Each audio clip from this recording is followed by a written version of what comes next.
دالیں ہیں، جو باقی چیزیں ہیں، اس کا ہمیں احساس کرنا ارشاد صاحب، چاہیے۔ یہ بنیادی مسائل ہیں، یہی لوگوں کے مسائل ہیں۔ لوگوں کے مسائل یہ نہیں ہیں نواز شریف کیا کر رہا ہے، عمران خان کیا کر رہا ہے، یہ بھی ہیں مسائل، لیکن مسئلہ یہ ہے کہ ظاہر ہے لوگ ان کو فالو کرتے ہیں۔ مسئلہ رائٹس کا مسئلہ ہے، رائٹس کا مسئلہ ہے، حقوق کا مسئلہ ہے، بالکل ہے۔ لیکن اب یہ ہے جو بنیادی سوال ہے کہ آپ نے 8 فروری کو الیکشن ہوئے، 8 فروری کے بعد آپ نے زور و شور کیا، آپ کے لوگ آئے، ہمارے لوگ اتنے جو ہیں وہ شہید ہو گئے۔ آج بھی سوال ہوا کہ آپ کہہ رہے ہیں کہ 16 لوگ شہید ہو گئے، ان کی تفصیلات کیوں نہیں دی گئیں؟ ایک بڑی عجیب و غریب قسم کی ایک کھچڑی کی سی صورتحال تھی، لیکن حالات نارمل ہو رہے ہیں تو اس کو اپریشیٹ کرنا بنتا ہے۔ اسد قیصر صاحب نے ہمیں جوائن کیا ہے، پاکستان تحریک انصاف کے سینئر رہنما ہیں۔ اسد صاحب، ایک تو مشروط معافی کی پیشکش کی گئی ہے، اعلان کیا گیا آپ کے بانی کی طرف سے۔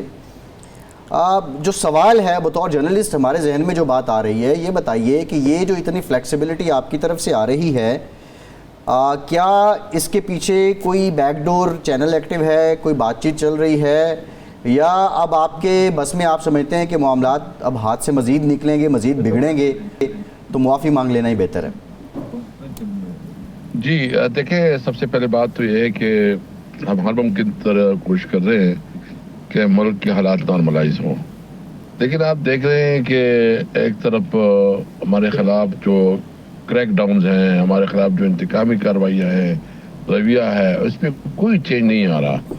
یعنی ہم جو بات کرتے ہیں، کبھی کہتے ہیں کہ آپ نے جو ہے نا ادھر آپ اپنے مینڈیٹ سے زیادہ بڑھ کے بات کرتے ہیں، حالانکہ ہم ہمیشہ ہمارا مطالبہ یہ رہا ہے کہ یہ الیکشن جو ہے نا مینڈیٹ چوری کیا گیا ہمارا، ہم سے جو ہے نا زبردستی عوام کا جو مینڈیٹ تھا جس کو دیا تھا اس کی جگہ دوسرے لوگوں کو بٹھایا گیا، اور اس کی وجہ سے یہ تو عوام کا حق ہے کہ جس کو کرے، لیکن اس کے بعد جو ہے نا زبردستی ہمارے لوگوں کو اٹھانا اور زبردستی کروانا، خاص کر سپریم کورٹ کے فیصلے کے بعد جو صورتحال رہی، یعنی 41 MNAs کے اوپر جو ابھی زمین تنگ کی گئی ہے، اور اس کے اوپر جو ہے نا اس کو رشوت کی آفر ہو رہی ہے، اس کو عہدوں کی آفر ہو رہی ہے، اس کے اوپر دھمکیاں اور زور و جبر ہو رہا ہے، اور ہمیں ہر قسم کی پولیٹیکل ایکٹیویٹیز کے روکے جا رہے ہیں۔ اس کے باوجود بھی ہم ایک کہہ رہے ہیں کہ نہیں، ہمارا ملک ہے، ہم ملک کو آگے بڑھانا چاہتے ہیں،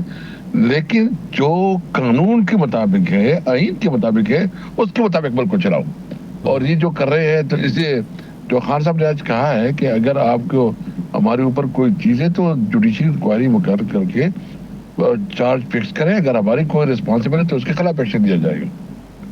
صحیح۔ اچھا، خان صاحب کا یعنی یہ مشروط کہنا ہے، اگر وہ آپ کو فوٹیجز دکھا دیں یا جوڈیشل کمیشن آپ کے خلاف فیصلہ کر دے تو پھر آپ مانیں گے، لیکن پھر وہ مفاہمت کیا ہوگی؟ پھر تو سزا ملے گی نا جو لوگ اس میں ملوث پائے جائیں گے۔ نہیں، ٹھیک ہے شاہدار صاحب، سزا ملنی چاہیے جو رسپانسبل ہے۔ ہمارا موقف بالکل الگ ہے کہ یہ ایک پلانٹڈ اور ایک سازش تھی، اور جس میں انٹیریئر منسٹر اور IGP پنجاب رسپانسبل ہے، انہوں نے سارا ڈرامہ کروایا ہے۔ اس کی پیچھے اگر یا تو ہمارا موقف غلط ثابت ہو جائے گا یا ان کا موقف غلط ثابت ہو جائے گا۔ نہیں سر، یہ جو واقعات ہوئے صرف پنجاب میں تو نہیں ہوئے نا، یہ تو KPK میں بھی ہوئے، باقی صوبوں پہ بھی ہوئے، تو یہی تو کہا جاتا ہے کہ یہ ایک باقاعدہ پری پلانڈ ایک پروجیکٹ تھا، اور اس کی وجہ سے ہر جگہ بیک وقت یہ سب کچھ ہوا۔ تو یہ صرف پنجاب کی حد تک تو نہیں ہوا کہ آپ IG کو یا اس وقت کے انٹیریئر منسٹر کو کہتے ہیں۔ دیکھیں، یہ سارا کچھ جو ہوا ہے اس وقت سارے ملک میں اس کی حکومت تھی، اس کے پاس پاور تھی، اس کے پاس پوزیشن تھی، سارے فیصلے اس کی ہو رہے تھے، اختیارات ان کے پاس تھے، جی سارے سب کچھ ان کے پاس سب کچھ ہو رہے تھے۔ لیکن اس وقت جو صورتحال ہے، آپ دیکھ لیں کہ KPK میں آپ کہہ رہے ہیں کہ KPK میں تو کس کی حکومت تھی؟ ان کی حکومت تھی۔ یہ اس وقت سب جگہ تو یہی ان کی انفلوئنس تھی۔ تو ہم تو کہتے ہیں، ہم نے ابھی KPK میں ہماری کیبنٹ نے جوڈیشل کمیشن کی چیف جسٹس کو لکھا ہے، امید ہے وہاں چیز بن جائے گا تو حقائق سامنے آ جائے گا۔ اچھا، یہ اسد قیصر صاحب، بات تو یہ ہے کہ آپ حکومت پہ بات ڈال رہے ہیں، لیکن جو کچھ زمان پاک سے پریچنگز کی جاتی تھی، آپ کے بانی نے خود کہہ دیا، میں نے تو اپنے ویلاگز میں کہہ دیا تھا کہ 9 مئی کی کال میں نے دی تھی پھر اگر مجھے گرفتار کر لیا گیا، ایک پوری تحریک آپ زمان پارک پہنچوں کی چلاتے رہے، پھر ایک لمبے سلسلے میں نے ویڈیو ریکارڈ کروا دی ہے اور بندوں کے نام میں نے لے لیے اس ویڈیو میں. یہ جو ایک اشتعال دیا جاتا رہا اور پھر گرفتاری کے بعد ایک ریئیکشن سامنے آیا، تو آپ نہیں سمجھتے کہ پی ٹی آئی نے ایون آپ شہریار آفریدی صاحب کی آڈیو ویڈیو ریکارڈ پہ ہے کہ وہ کہتے ہیں جی ہم پہنچو، ہم نے جی ایچ کیو کے باہر احتجاج کرنا ہے، تو یہ سب باتیں ان کو کیسے ہی اکثر نظر انداز کیا جا سکتا ہے؟ آپ نے اگر یہ سازش بھی ہوئی تو آپ نہیں سمجھتے کہ یہ سٹیٹمنٹس ایک موقع دیا گیا آپ کی طرف سے بھی؟ دیکھیں جس طرح عمران خان کو گرفتار کیا گیا، جس طرح جو ہے نا اس کو گرفتار کیا گیا، اور جس طرح اس کو جو ہے نا مطلب اس کو زور و کوب کیا گیا اور ان کی ریسرچ کروائی گئی، کیا یہ کوئی کم تھا؟ کیا اس کی پوری دنیا نے نہیں دیکھا اس کو؟ کیا ایک منتخب وزیر اعظم کے ساتھ اس طرح سلوک کیا جاتا ہے؟ پھر جو ہے نا آپ اسلام آباد ایئرپورٹ کے اندر رہتے ہوئے اس کو جس طرح گرفتار کیا جاتا ہے، اس کے باوجود جی اسد صاحب آگے بڑھتے ہیں. ابھی صدر نے دستخط نہیں کیے جو قانون منظور ہوا ہے، ترمیمی بل پاس ہوا ہے، آپ عدالت پہنچ گئے ہیں، تو وہ تو آپ کی درخواست ریجیکٹ ہو جائے گی اسی بات پہ کہ ابھی تو وہ قانون بنا ہی نہیں ہے جو بل ہے. تو آپ خود یہی چاہتے ہیں کہ ٹھیک ہے یہ ریجیکٹ ہو جائے اور ہم ایک حجت پوری کر لیں؟ نہیں، حجت تو کوئی نہیں ہے. ہم ابھی آج ہماری میٹنگ ہوئی ہے شکیل صاحب کی، کل ہماری پھر میٹنگ ہے، اور ہم جو ہے نا جو ہمارا الائنس ہے اس کی طرف بھی ہم عدالت میں جا رہے ہیں.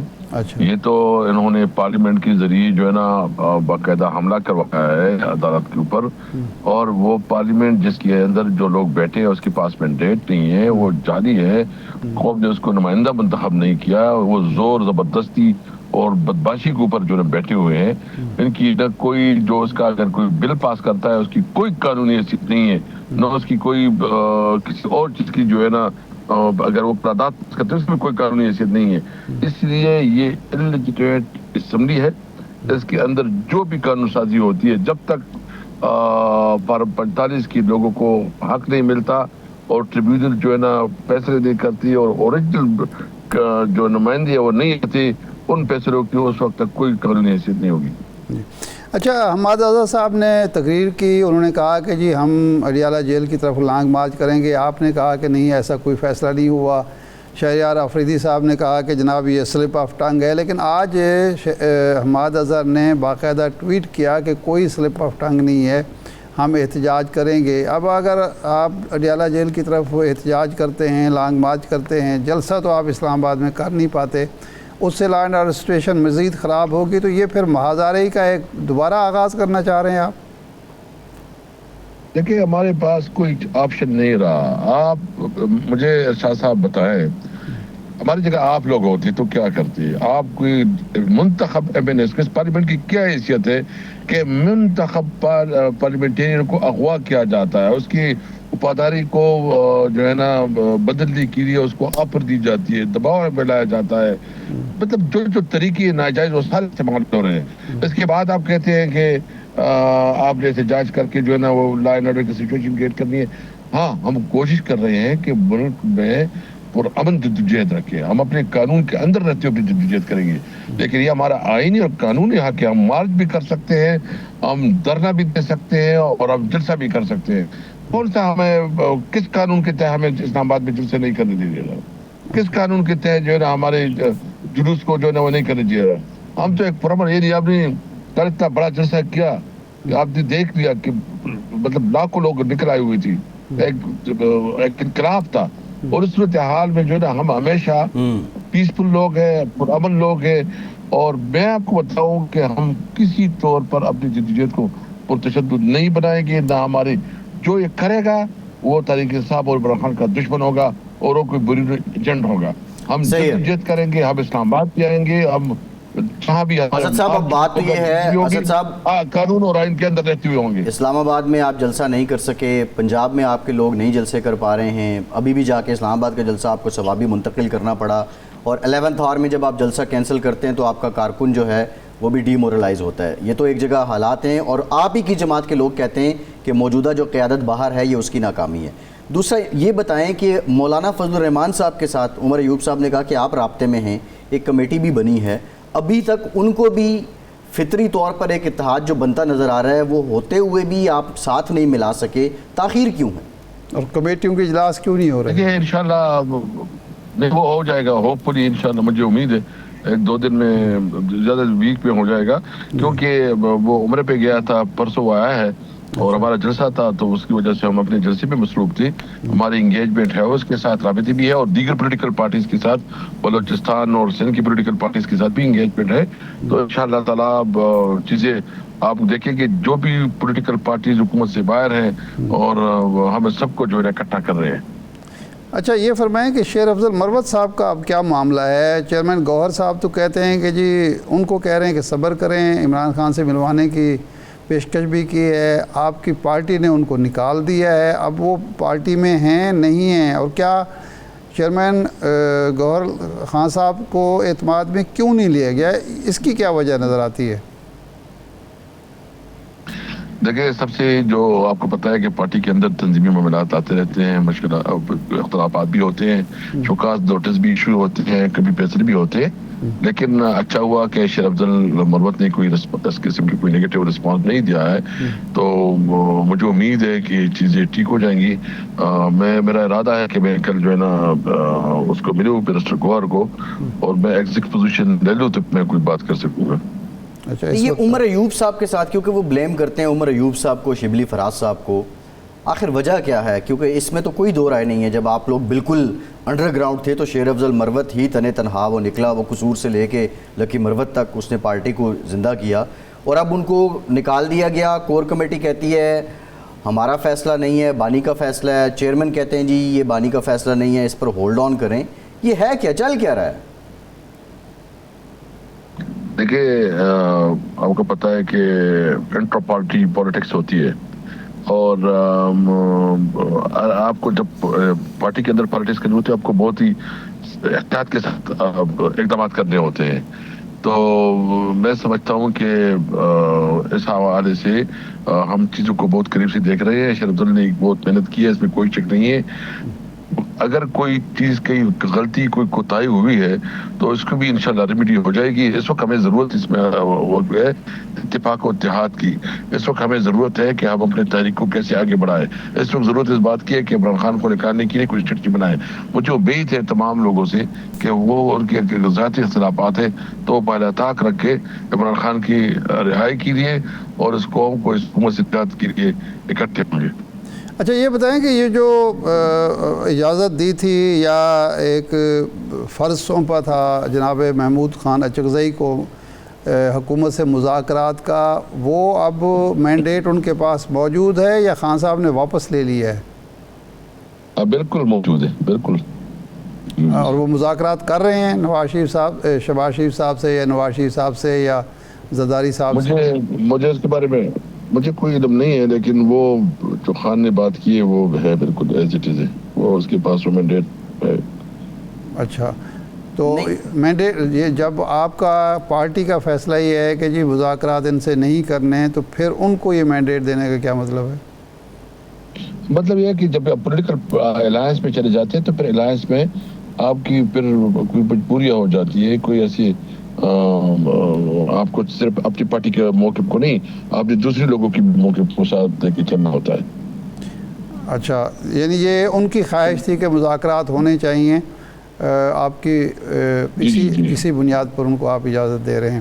اچھا یہ فرمائیں کہ اب 14 اگست آپ جلسہ کرنا چاہتے ہیں، ظاہر بات ہے کہ بظاہر تو نظر نہیں آ رہا آپ کو کہ اس کی اجازت مل سکے. اب مستقبل کا لاہ عمل کیا ہے؟ آپ عدالتوں پر ہی انحصار کریں گے یا کوئی اور بھی آپ کی کوئی حکمت عملی ہے؟ دیکھیں 14 اگست کو تو ہم پور طریقے پوری ملک میں منائیں گے انشاءاللہ.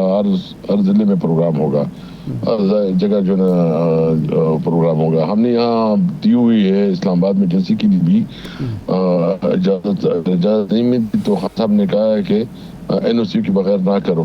تو بہرحال وہ ہم حالات کے مطابق 14 اگست کو ہم چونکہ متنازع نہیں بنانا چاہتے، اس کو یہ صورتحال نہیں دیکھنا چاہتے. اگر پھر بھی ہمیں NOC نہیں دیا جاتا تو ہم پھر فیصلہ کریں گے، کیونکہ ہمارے پاس کوئی آپشن نہیں ہوگا. جو ہے ہماری یہ ہمارا قانونی اور آئینی حق ہے اور کوئی ہمارے اس قانونی اور آئینی حق کو نہیں روک سکتا. اگر کوئی روکے گا تو وہ غیر قانونی کام کرے گا، پھر ان کی رسپانسبلٹی ہوگی اور یہ چارج اس کے اوپر فکس ہوگا. صحیح ہے. اچھا اسد قیصر صاحب، عدالت سے مخصوص نشستوں سے متعلق فیصلہ آیا، اس پہ اب قانون سازی ہو گئی. ریالٹی یہ ہے کہ ابھی تک وہ فیصلہ ایک طرح سے غیر مؤثر ہے، معاملہ پھر عدالت میں جائے گا، آپ نے چیلنج بھی کر دیا ہے. دیگر بھی معاملات ہوئے، at the end of the day جو ریلیف آپ کو ملتا بھی ہے عدالتوں سے، اس پہ عمل درآمد نہیں ہو پاتا. بات مذاکرات کی شروع ہوئی تھی. ایک جانب آپ کا پولیٹیکل کیپٹل ہے، سول سپرمیسی کا، آئین کی بالادستی کا.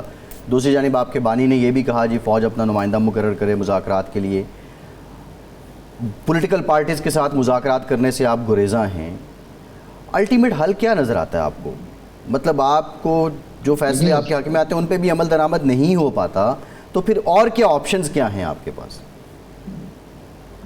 سب سے پہلے بات یہ ہے کہ ایک پولیٹیکل پارٹی جو اپنے آپ کو پولیٹیکل پارٹیز کہتے ہیں، وہ مینڈیٹ چور ہو، وہ ناجائز طور پر حکومت میں بیٹھی ہو، وہ الیکشن میں شکست خوردہ ہو، اور وہ اس نے ہمارا ہی حق ہم سے چینا ہو، اور پھر آپ ہمیں کہیں ان کے ساتھ بیٹھے. ہم کس قانون، کس مورلٹی، مطلب کس بنیاد پہ اس کے ساتھ بیٹھیں گے؟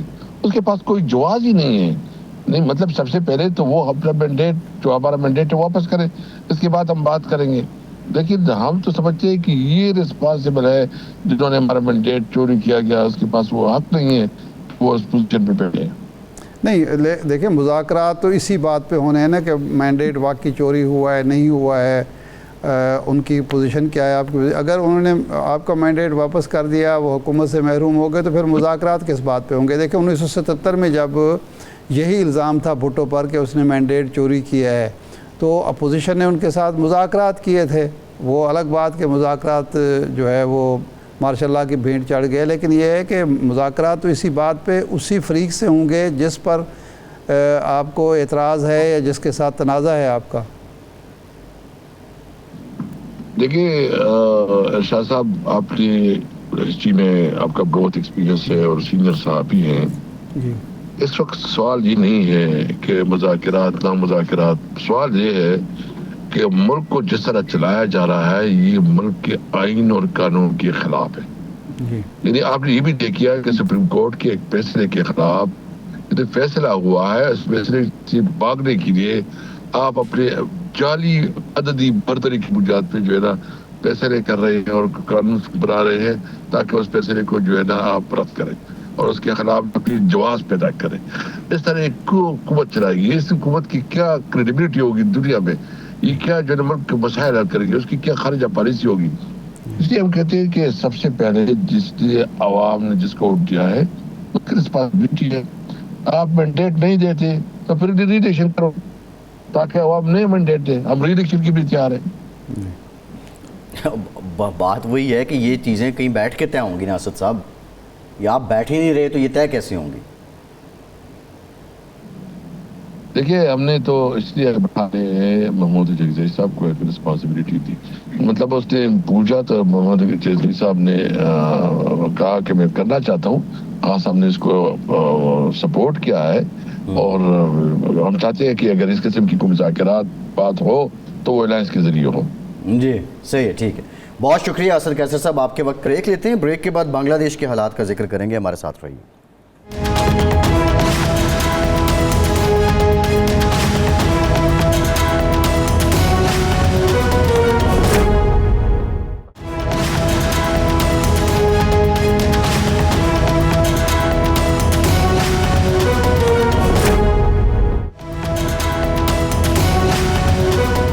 بریک کے بعد ایک بار پھر سے آپ کو خوش آمدید کہیں گے. حسینہ واجد کی رخصتی کے بعد جو بنگلہ دیش ہے اس وقت عبوری حکومت سے متعلق وہاں پہ بات چیت جاری ہے، صلاح مشورے جاری ہیں. پروفیسر یونس کا نام بھی سامنے آیا ہے اور اسٹوڈنٹس جو ہیں اور بڑی تعداد میں جو بیکڈ بائی BNP اور جماعت اسلامی ہیں وہ اس وقت اپنے تمام مطالبات منوا رہے ہیں. لیکن یہ جو کچھ ہوا ہے اس کے محرکات عوامل کیا ہیں؟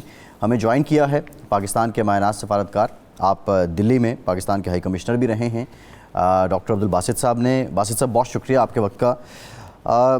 سب پہلے تو یہ بتائیے کہ یہ جو حسینہ واجد کی رخصتی ہے یہ تو ان کا ایک طویل اقتدار، پھر اپنے جو دوران اقتدار جو ایک فسطائیت سے مزین تھا ان کا دور سارا، اس کا نتیجہ ہے. اس کے ساتھ ساتھ یہ بھی بتائیے کہ کیا جو بھارت نوازشات اور بھارت کے تسلط کی پالیسیز تھیں وہ بھی بڑی حد تک ان کے جانے کی وجہ بنا؟ جی بسم اللہ الرحمن الرحیم، بہت شکریہ۔ دیکھیے یہ تمام فیکٹرز ہی تھے۔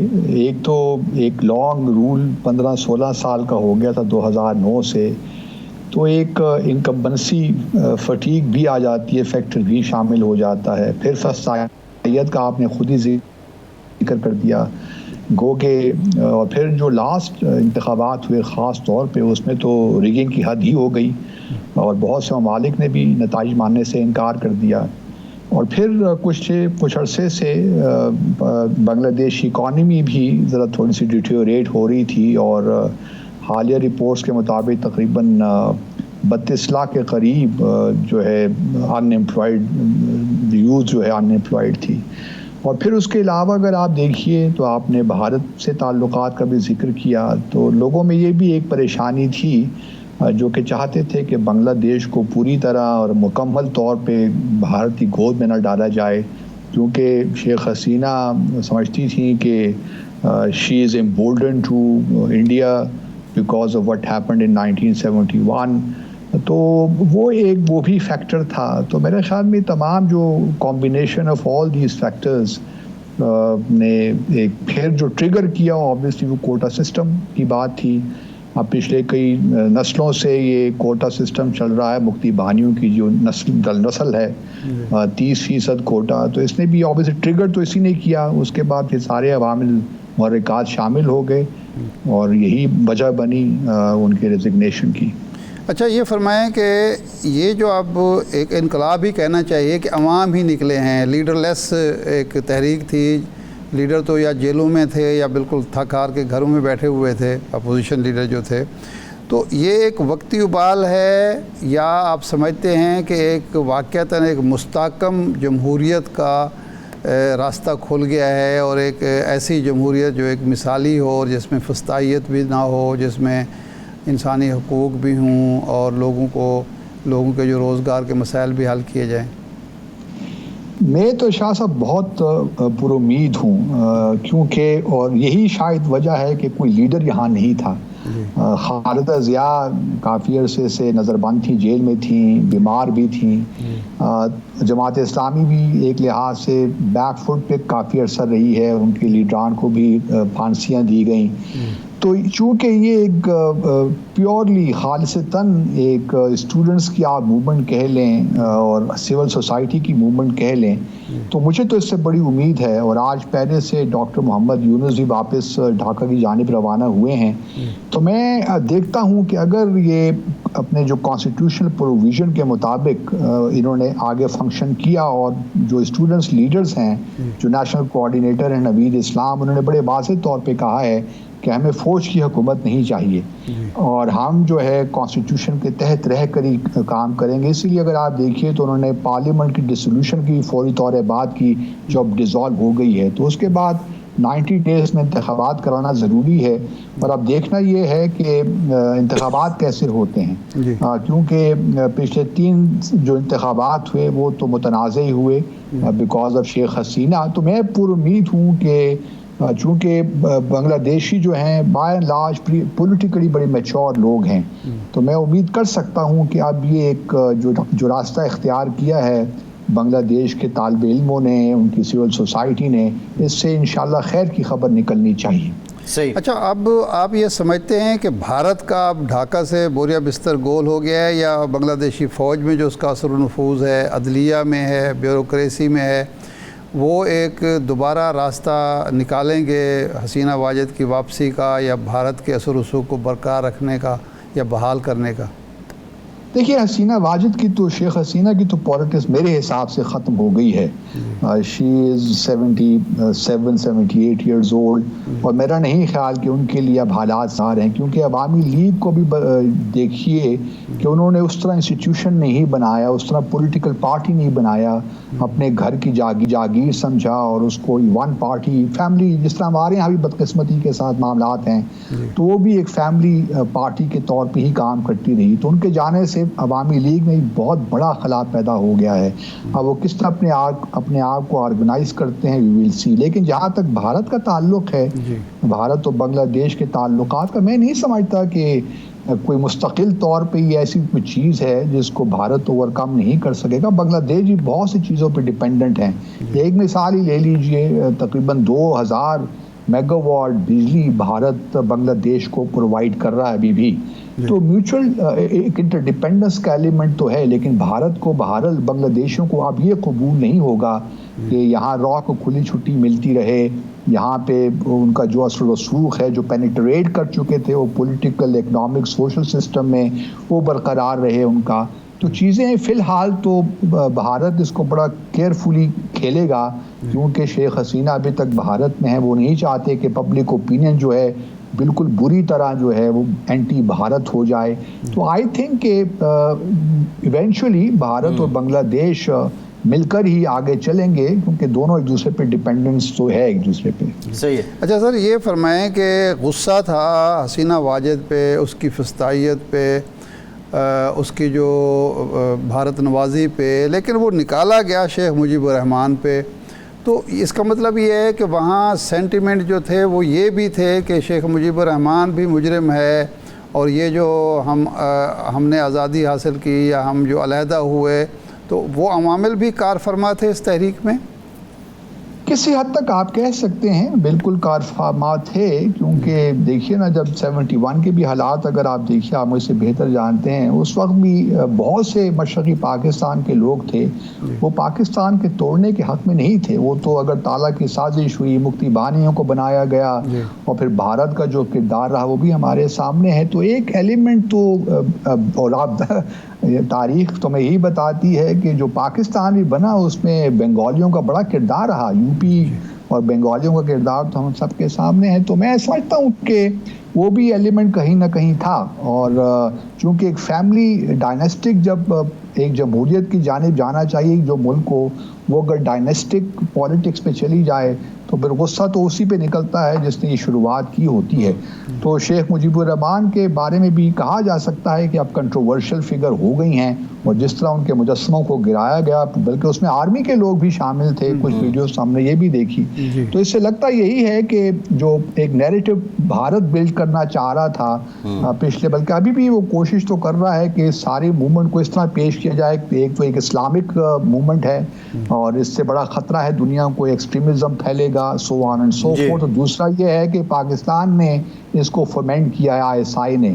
تو وہ دیکھ رہے ہیں کہ مشرقی پاکستان دوبارہ بن گیا ان کے لیے. چلیے اگر وہ یہ سمجھتے ہیں تو اچھی بات ہے, لیکن پاکستان کو اپنے کارڈز بڑے ہوش مندی کے ساتھ کھیلنے چاہیے. ہمیں پیٹرنائزنگ نہیں ہونا چاہیے, ہمیں یوفورک نہیں ہونا چاہیے, ہمیں اس وقت لو کی رکھنا ہے, لو پروفائل رکھنا ہے ویزا بھی بنگلہ دیش, تاکہ ایسا کہیں بھی محسوس نہ ہو بنگلہ دیش کے لوگوں کو کہ پاکستان کوئی مطلب یہ ہے کہ کوئی کانڈیسینڈنگ ایٹیچیوڈ نہ ہو ہمارا. یہ تمام جی. اچھا, ایک سپلیمنٹری کویسچن یہ ہے کہ یہاں پہ آپ نے بھارت کی بات کی, ابھی 5 اگست 2019 کے بعد کشمیر کا بھی شیخ خاندان اور مفتی خاندان بھی کہتا ہے کہ جناح واز رائٹ, 2 قومی نظریہ ہی بر صغیر کے مسلمانوں کی بقا کا ضامن تھا. یہ جو ہوا ہے ڈھاکے میں, حسینہ واجد کی رخصتی ہوئی ہے اور اب جو حالات ہو رہے ہیں, تو کیا یہ سوچ پھر سے پنپے گی؟ ذکر آپ نے بھی کیا جماعت اسلامی کو بلیم کرنا اس کے لیے, ISI کو بلیم کرنا, اور اگر یہ پنپتی ہے تو بھارت کے لیے کتنا بڑا خطرہ ہے؟ بھارت دیکھیے اس کو دیکھ تو رہا ہے اپنے یہ خطرہ, خاص طور پہ چونکہ 5 بھارت کی ریاستوں یہ بارڈر پہ لگتی ہیں, ویسٹ بنگال, میزورام, تریپورہ, میگھالیہ اور آسام. اور بلکہ پچھلے دنوں اگر آپ کو یاد ہو تو آسام کے چیف منسٹر نے تو یہاں تک کہہ دیا کہ اگلے 10 سالوں میں آسام جو ہے مسلم اکثریت ریاست بن جائے گا. تو وہ یہاں سے انفلٹریشن بھی دیکھ رہے ہیں. ان کے خیال میں جو ایکسٹریمزم سو کالڈ کوٹ آن کوٹ بھارت کی تشریح کے مطابق جو اسلامک ایکسٹریمزم ہے یا انفلٹریشن ہے وہ یہاں پہ آئے گی, اور نارتھ ایسٹرن جو اسٹیٹس ہیں وہاں پہ انسٹیبلٹی ہوگی, جو نیکسلائٹس ہیں ان کو دوبارہ موقع ملا گا, and so on and so forth. میرے خیال میں یہ بھارت کا اپنا نیریٹو ہے, اور بھارت کے کسی حد تک کنسرنز جینون بھی ہو سکتے ہیں, میں ان کو بالکل رول آؤٹ نہیں کرتا, کیونکہ بھارت ایک بہت بڑا ملک ہے اور اس خطے میں جو 7 سسٹرز اسٹیٹ کہلاتی ہیں, یہاں پہ کافی عرصے تک انسرجنسیز بھی رہی ہیں جو ابھی تک موجود ہیں. تو بھارت کے یہ خدشات ہیں, لیکن ہماری خواہش بحیثیت پاکستانی تو یہی ہوگی کہ بھارت سیاسی استحکام کی طرف جائے, معاشی استحکام کی طرف جائے, اور پاکستان اور بنگلہ دیش کسی ٹائم ان فیوچر, دیکھیے اللہ تعالیٰ کے کام ہوتے ہیں, اس میں بندے کا دخل نہیں بھی ہوتا, تو دوبارہ کوئی کنفیڈریشن ٹائپ کوئی چیز ہی بن جائے تو I would go all for that. لیکن یہ بھارت, یہ ایک ہماری وش تو ہو سکتی ہے, لیکن فی الحال یہ باتیں کرنے کا وقت نہیں ہے میرے خیال میں اس قسم کی. لیکن بھارت, میرے ذہن میں ایک چیز آئی تو میں نے مینشن کر دی, لیکن بھارت اور بنگلہ دیش کے تعلقات میں فی الحال تناؤ ضرور آئے گا, سر مہری ضرور آئے گی. اس کے بعد اگر الیکشنز ہو جاتے ہیں 3 ماہ کے بعد, اب دیکھتے یہ ہیں کہ کس طرح اس کو ہینڈل کرتے ہیں یہ جو طلباء کی تنظیمیں ہیں, وہ کس طرح اپنا پریشر مینٹین اور سسٹین کرتی ہیں تاکہ آرمی دوبارہ اس سارے سسٹم کو ڈرائیو نہ کرے. تو یہ ایک بڑا امپورٹنٹ ایلیمنٹ ہوگا, اور امید یہی کرنی چاہیے کہ 3 ماہ کے بعد انتخابات ہو جائیں گے اور جمہوریت واپس بنگلہ دیش میں آ جائے گی. جی ٹھیک. باسط صاحب, یہ سارک پر اس کے کیا اثرات ہوں گے, کیونکہ وہ تو اب ایک ڈیڈ تنظیم بن چکی ہے, اور اس کی وجہ جو تھی وہ حسینہ واجد اور نریندر مودی کا ایک جو گٹھ جوڑ ہوا, یا بھارت اور بنگلہ دیش اتنے قریب آ گئے کہ وہ تنظیم جس کا ایک دور میں سب سے بڑا اہم رکن جو تھا وہ بنگلہ دیش ہوا کرتا تھا, اور اس کی وجہ سے بھارت خطرہ محسوس کرتا تھا. تو اب سارک بھی متحرک دوبارہ ہو سکتی ہے, فعال ہو سکتی ہے.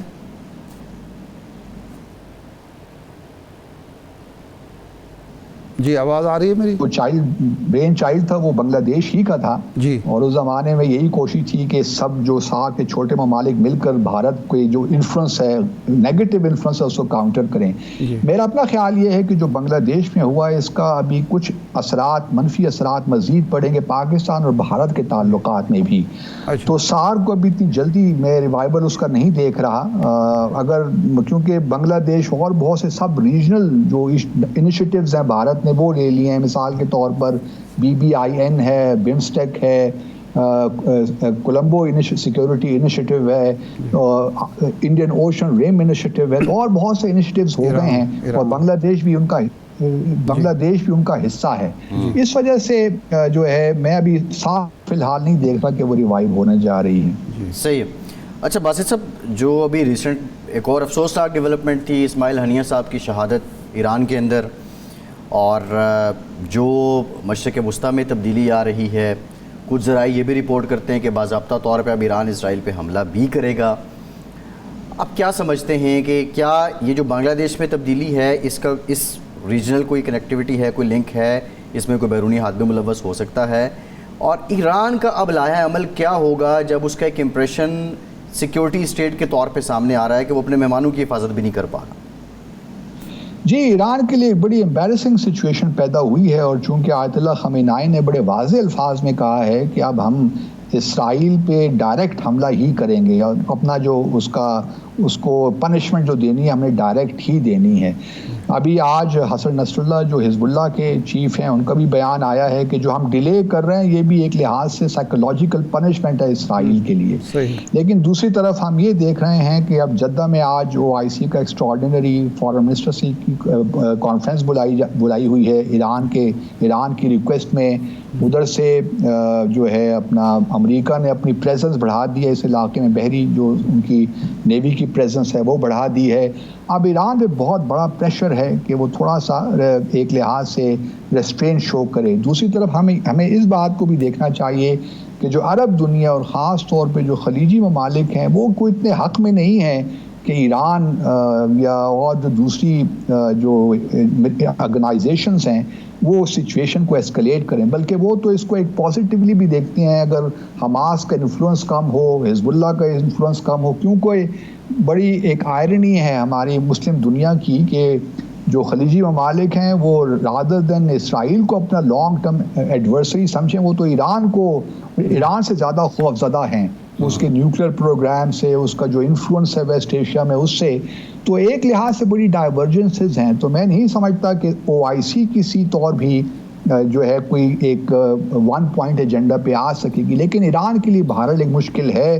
اب وہ کوآرڈینیٹ آئی ایم شور کر رہے ہیں ہوتیز کے ساتھ بھی اور حزب اللہ کے ساتھ بھی, کیونکہ حماس کا بسنا 80 سے 90% تقریباً ان کی جو عسکری کیپیسٹی وہ تو میرے خیال میں اب ختم ہو گئی ہے.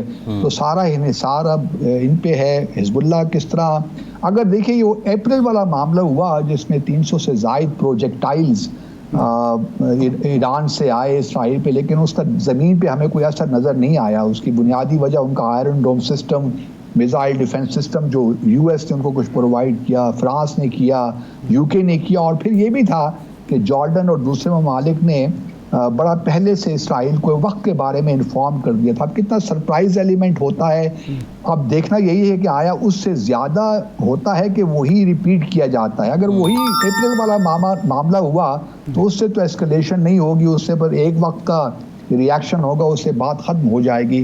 لیکن اگر یہ ہوتیز بھی ہرموز اسٹریٹس میں اپنا کمرشل نیویگیشن کو بالکل ہی بند کر دیتے ہیں, حزب اللہ کے پاس تقریباً اس وقت 1.5 لاکھ کے قریب میزائلز ہیں, پروجیکٹائلز ہیں, اگر وہ نارتھ لیبنان میں, نارتھ اسرائیل میں اگر اپنا آپریشن صحیح کرتے ہیں تو اسرائیل کے لیے ایک بہت بڑا پرابلم تو ہو سکتا ہے. لیکن اسرائیل یہی چاہتا ہے فی الحال میرے خیال میں کہ کیونکہ اس کی دیکھیں آج بھی اس نے کاروائیاں کی ہیں غزہ میں اور بہت سے لوگوں کو شہید کر دیا ہے. تو اسرائیل نیتنیاہو کا تو یہی مقصد ہے کہ سیز فائر نہ ہو, جو پرزنرز کی بات ہے اس کو بھی ایک طرف چھوڑ دیجئے, کیونکہ وہ زائنزم کا جو لانگ ٹرم ایجنڈا ہے وہ تو اسی پہ کار فرما ہے.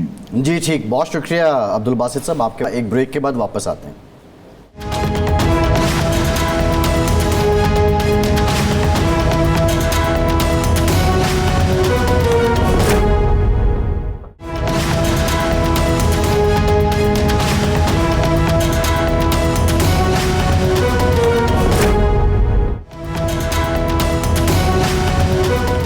بریک کے بعد ایک بار پھر سے آپ کو خوش آمدید کہیں گے. ارشاد صاحب, ہم مہنگائی کا ذکر کر رہے تھے.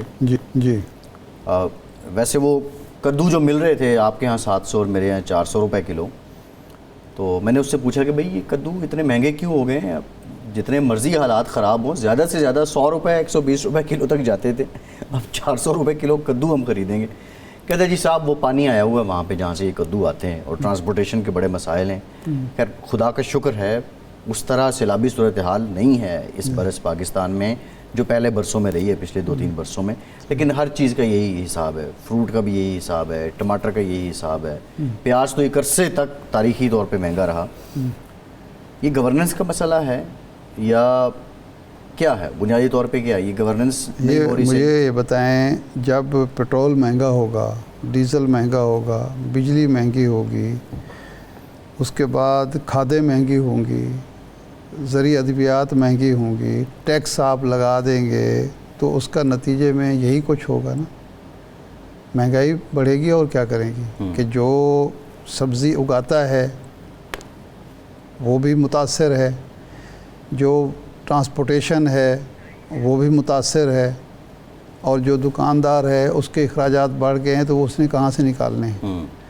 تو یہ سارا ایک گورننس سے زیادہ جو ہے وہ جو بیٹھے ہیں ہمارے حکمران کے, وہ سارا بوجھ اپنے ناجائز اخراجات کا بھی ہم پہ ڈال رہے ہیں.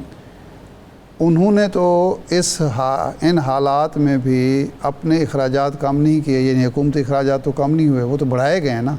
تنخواہیں بھی بڑھائی گئی ہیں بیوروکریسی کی, اور اس کے بعد ایوان صدر کے, ایوان وزیر اعظم کے بھی اخراجات بڑھائے گئے ہیں. ترقیاتی فنڈز جو ایم این ایز کو دیے جاتے ہیں, قلعہ گارڈ فنڈ جنہیں مجید نظامی صاحب کہا کرتے تھے, تاکہ وہ اپنے حلقے میں کام شام کرا کے اپنا الیکشن کا خرچہ پورا کر سکیں, وہ بھی بڑھا دیے گئے ہیں. اور سارا بوجھ ڈال دیا گیا ہے کسان پہ, مزدور پہ, جو ملازم ہے سرکاری اور غیر سرکاری, بزنس مین ہے, تاجر ہے, ان سب پہ ڈال دیا گیا ہے. مینوفیکچرر ہے, امپورٹر ہے, ایکسپورٹر ہے. تو ظاہر بات ہے ہر چیز مہنگی ہوگی. باقی سبزیاں کون سی سستی ہیں؟ باقی کا بھی یہی حال ہے. تو مہنگائی تو خود حکومت بڑھا رہی ہے, اور مجھے بعض اوقات تو سمجھ نہیں آتی کہ کون سی راکٹ سائنس ہے کہ آپ اخراجات کم کر کے جب قوم سے یہ کہتے ہیں تو قوم کا ایک ہوتا ہے کہ جی انہوں نے اپنے اخراجات کم کیے ہیں. یعنی آپ گاڑیاں دیے جا رہے ہیں, آپ لوگوں کی مراعات میں جو سرکاری اعلیٰ افسر ہیں ان کی مراعات میں اضافہ کر رہے ہیں اور وہ خون نچوڑ رہے ہیں عام آدمی کا. پھر جو تاجر دیکھتا ہے وہ سمجھتا ہے کہ ٹھیک ہے اگر یہ لوٹ رہے ہیں تو مجھے کون روکنے والا ہے, اور کوئی روک بھی نہیں پا رہا. تو یہ سارا ایک ملٹیپل ایفیکٹ ہے جو ہو رہا ہے, اور یہ ہوتا رہے گا جب تک کہ بنیادی مسائل ہیں لوگوں کا. آئی پی پیز کے ساتھ ری نیگوشیٹ کرنے میں کیا مسئلہ ہے؟ بیٹھے ہیں نا, جی صحیح. نہیں کر رہے. ارشاد صاحب پروگرام کا ٹائم ہو گیا, بہت شکریہ آپ کا. آج کے پروگرام سے اتنے اجازت دیجیے.